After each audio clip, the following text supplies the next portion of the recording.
Budget প্রস্তাবের আগেই বিপুল সংখ্যক রিকন্ডিশন গাড়ি আমদানি দেশের রেওয়াজে পরিণত হয়েছে। এবারও এর ব্যতিক্রম হয়নি। গাড়ি পরিবহনের সঙ্গে যুক্ত শিপিং এজেন্টরা জানিয়েছেন, মে মাসে 9টি জাহাজে 3600 গাড়ি আমদানি হয় দেশের 2 সমুদ্র বন্দর চট্টগ্রাম ও মংলা দিয়ে। এর আগের মাসে এপ্রিলে 11টি জাহাজে গাড়ি আনা হয় 4100টি।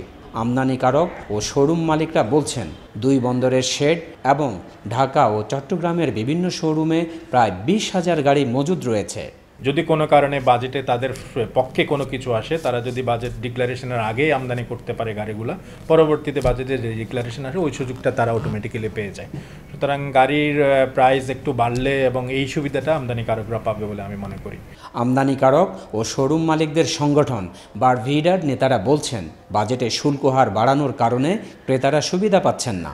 এবারের বাজেটে হাইব্রিড গাড়িতে বিশেষ সুবিধা দেওয়ার দাবি ছিল তাদের। বেচা কিনা কিন্তু বাজারে নাই, কারণ হঠাৎ করে গাড়ির দাম বেড়ে গেছে। কারণ সবাই তো একটু বেশি দামে বিক্রি করার চেষ্টা করছে।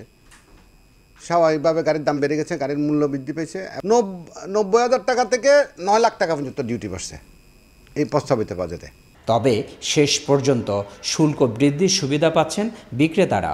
সবসময় এভাবে গাড়ি আমাদের আসে, বাজেটের আগে পরে এভাবে চলমান প্রক্রিয়া 2টা বন্দরে চিটাং পোর্ট এবং মঙ্গলা পোর্টে আমাদের গাড়ি থাকেই। ক্রেতারা জানিয়েছেন, বাজেট প্রস্তাবের কয়েকদিনের মধ্যে প্রতিটি সাধারণ মানের গাড়িতে দাম বেড়েছে লাখ টাকা পর্যন্ত। বাজেটের আগে যে গাড়িটা আমি দেখছি 25 লাখ, কিন্তু এখন এসে দেখলাম যে এখানে 26-27 লাখ টাকা, মানে অনেক বাড়তি। তো এইভাবে আমরা কীভাবে গাড়ি কিনবো? গাড়ির দাম যাতে মধ্যবিত্তের নাগালে আসে, বাজেটে সেই নীতি অনুসরণের দাবি সবার। রফিকুল বাহার, 21 টেলিভিশন, চট্টগ্রাম।